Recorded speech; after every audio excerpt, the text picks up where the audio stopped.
ఒకవేళ మన మనసు కఠినంగా తయారైపోయింది, దాన్ని ఏ విధంగా మార్చుకోవాలి, పరిష్కారం ఏమిటి, నిర్మూలన ఏమిటి అంటే మొట్టమొదటిది ఏమిటో తెలుసా? మనము అల్లాహ్ యొక్క జిక్ర్ చేయాలి, స్మరణ చేయాలి. ఏమిటా స్మరణ? సుబ్హానల్లాహ్ వల్హమ్దులిల్లాహ్ లా ఇలాహా ఇల్లల్లాహు అల్లాహు అక్బర్, సుబ్హానల్లాహి వ బిహమ్దిహి సుబ్హానల్లాహిల్ అజీమ్, సుబ్హానల్లాహి వ బిహమ్దిహి అదద ఖల్కిహి వ రిదా నఫ్సిహి వ జనత అర్షిహి వ మిదాద కలిమాతిహి. ఇలా అల్లాహ్ యొక్క జిక్ర్ చేస్తూ ఉండాలి. ఎవరైతే అల్లాహ్ యొక్క జిక్ర్ చేస్తూ ఉంటారో వారి మనసులు కఠినం కాకుండా మెత్తబడుతూ ఉంటాయి. సృష్టికర్త అల్లాహ్ తఆలా తెలియజేస్తున్నాడు ఖురాన్ గ్రంథంలో 13వ అధ్యాయం 28వ వాక్యంలో, అలా బిజిక్రిల్లాహి తత్మయిన్నుల్ ఖులూబ్. తెలుసుకోండి, అల్లాహ్ స్మరణ ద్వారానే హృదయాలు నెమ్మదిస్తాయి, మెత్తబడతాయి.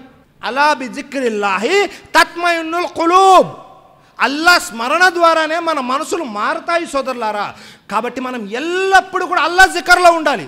ఒక్కసారి గుర్తు తెచ్చుకోండి, ఈరోజు ఉదయం నుంచి ఇప్పటి వరకు ఎంతమంది అల్లాహ్కు జిక్ర్ చేశారు?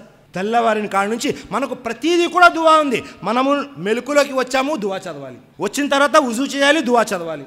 మనం బాత్రూమ్కి వెళ్ళాలి, దువా చదవాలి. బయటకు వచ్చాము, దువా చదవాలి. ఇంట్లో నుంచి బయటకు వస్తున్నాం, దువా చదవాలి. అన్నం తింటున్నాము, దువా అయిపోయింది, దువా. చూడండి, ప్రతి దాంట్లో కూడా అల్లాహ్ జిక్ర్ ఉంది. ఒకవేళ మనం అల్లాహ్ జిక్ర్ ఎక్కువగా చేస్తే మన మనసులు ఏవైతే ఉన్నాయో ఒకవేళ కఠినంగా తయారైపోతే అవి మెత్తబడుతూ ఉంటాయి. మొట్టమొదటిది. రెండోది ఏమిటో తెలుసా? మన సల్ఫే సాలిహీన్ ఎవరైతే ఉన్నారో వారు తెలియజేశారు, కితాబుర్ రికాక్ అని బుఖారీ హదీస్లో ఒక గ్రంథం ఉంది. ఏమిటా గ్రంథం? ఇది ముఖ్యంగా పరలోకాన్ని గురించి తెలియజేస్తూ మనసు మెత్తబడేటటువంటి విషయాలు అనేకం ఈ హదీస్ గ్రంథంలో ఉంది. మన సల్ఫే సాలిహీన్ ఏం తెలియజేశారంటే, ఎవరి మనసులు అయితే కఠినంగా తయారైపోతాయో వారు ఈ కితాబుర్ రికాక్ అని బుఖారీ హదీస్ గ్రంథంలో నుండి ఈ హదీసులు చదవండి విత్ ట్రాన్స్లేషన్.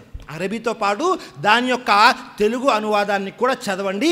మీ మనసులు ఏవైతే కఠినంగా తయారైపోయో అవి కాస్త మెత్తబడతాయి అని తెలియజేశారు. ఆ తర్వాత మూడోది ఏమిటి అంటే, దైవప్రవక్త ముహమ్మద్ సల్లల్లాహు అలైహి వసల్లం తెలియజేశారు, మీ మనసులు మెత్తబడాలి అంటే మీరేం చేయండి?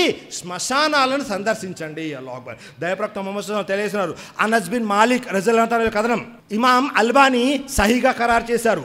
కుంతు నహీతకుం అన్ జియారతి కుబూల్ ఫజూరుహా ఫఇన్నహా తుజక్కిరుల్ ఆఖిరా. ఇంతకు ముందు నేను మిమ్మల్ని సమాధుల సందర్శన నుండి ఆపేవాడిని, ఇప్పుడు అనుమతిస్తున్నాను, మీరు వాటిని సందర్శించండి, ఎందుకంటే అవి పరలోకాన్ని గుర్తు చేస్తాయి. దైవప్రవక్త ముహమ్మద్ సల్లల్లాహు అలైహి వసల్లం వారు మక్కాలో ఉన్నప్పుడు సమాధుల సందర్శనాన్ని ఆపారు. ఆ తర్వాత తెలియజేస్తున్నారు, ముందు నేను ఆపాను కదా సమాధుల దగ్గరికి వెళ్ళొద్దని, ఇప్పుడు వెళ్ళండి అని తెలియజేస్తున్నారు. మన సమాజం ఎలా ఉంది? వెళ్ళేవాళ్ళు ఒకళ్ళు, వెళ్ళని వాళ్ళు మరొకళ్ళు. వెళ్ళేవాళ్ళు ఎప్పుడు వెళ్తారు అంటే షాబాన్ 15వ తారీఖు వస్తే వెళ్తారు. పూర్తిగా లైటింగ్ చేస్తుంటుంది. ప్రతి ఒక్కళ్ళు అక్కడికి వెళ్ళి చేయకూడని అనేక బిదాత్ కార్యక్రమాలు చేస్తుంటారు. మరికొంతమంది అది వెళ్ళకూడదు కదా అని పూర్తిగా వెళ్ళడం మానేస్తారు. అలా కాదు సోదరులారా, దైవప్రవక్త ముహమ్మద్ సల్లల్లాహు అలైహి వసల్లం తెలియజేశారు. ఏమని తెలియజేశారు? ఫఇన్నహా తుజక్కిరుల్ ఆఖిరా.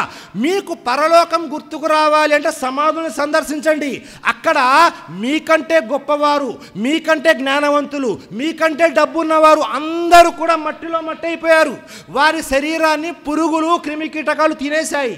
కాబట్టి మనసులు కరగాలి అంటే ఏం చేయాలి? సమాధుల్ని సందర్శించాలి.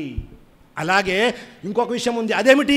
ఎవరైతే చనిపోతూ ఉంటారో, చావుకు దగ్గరగా ఉంటారో, ఎక్కడ అంటే చివరి దశలో ఉంటారు, చావుకి సకరాత్కి హాలత్ అంటాం కదా, చివరి దశలో ఉంటారు, వారిని చూడండి. మీ కళ్ళ ముందే వాళ్ళు ఉన్నారు, ఏమీ చేయలేని పరిస్థితి, ప్రాణం పోతూ ఉంది, గొంతులోకి వచ్చి ప్రాణం ఇరుక్కుపోయింది, ప్రాణం పోవటం లేదు, మళ్ళీ జీవించే అవకాశం లేదు. వారిని చూడండి, మీకు గుణపాఠం నేర్చుకునే అవకాశం దొరుకుతుంది. ఎందుకని? అనేక మంది ఉంటారు, చాలా గొప్పవారు ఉంటారు, వారు కూడా ఆ పరిస్థితులు ఏమీ చేయలేరు. కాబట్టి చనిపోయే వారిని చూసి కూడా గుణపాఠం నేర్చుకోవచ్చు. దానివల్ల కూడా మీ మనసులు కరిగిపోతాయి. మరొక విషయం, వెళ్ళి ఆసుపత్రులు ఏవైతే ఉన్నాయో, హాస్పిటల్స్ ఏవైతే ఉన్నాయో వాటిలో చూడండి, ఎంతోమంది చిన్నపిల్లలు, పెద్దవాళ్ళు అందరూ ఉంటారు. రకరకాల వ్యాధులతో బాధపడుతుంటారు. కావాల్సినంత డబ్బు ఉంటుంది, కానీ ఆ వ్యాధికి మందు ఉండదు. ఇవన్నీ చూసి మనము మన మనసులు కఠినం కాకుండా కాపాడుకోవాలి సోదరులారా. ఆ తర్వాత దైవప్రవక్త ముహమ్మద్ సల్లల్లాహు అలైహి వసల్లం తెలియజేశారు, ముస్లిం షరీఫ్ యొక్క హదీస్, యా ముకల్లిబల్ ఖులూబ్ సబ్బిత్ కల్బి అలా దీనిక్. అల్లాహ్తో మనం దువా చేయాలి, అల్లా నా హృదయం ఏదైతే ఉందో హృదయాలను మార్చేవాడా, నా హృదయాన్ని నీ ధర్మంలో ఇస్తకామ స్థిరత్వాన్ని ప్రసాదించు. అల్లాహు అక్బర్. ధర్మం వైపు నిలకడను ప్రసాదించు అని దువా చేయాలి. దైవప్రవక్త నేర్పించారు. ఏమిటా దువా? యా ముకల్లిబల్ ఖులూబ్ సబ్బిత్ కల్బి అలా దీనిక్. అల్లాహు అక్బర్. చూడండి ఎంత మంచి దువా చూడండి. మనం ఈ దువా కూడా చేసుకోవాలి. అల్లా నువ్వు హృదయాల్ని మార్చేవాడివి కాబట్టి నా హృదయాన్ని ఏం చేయి, ఇస్లాం ఏదైతే ఉందో ఈ ధర్మం ఏదైతే ఉందో దీనిపై స్థిరంగా ఉండేటట్లు చేయి. దైవప్రవక్త మరొక దువా కూడా చేసేవారు. అల్లాహుమ్మా ఇన్ని ఔజుబిక మిన్ కల్బిల్లా యక్షౌ. ఓ అల్లా, వినయం లేని హృదయం నుండి నేను నీ శరణు కోరుతున్నాను.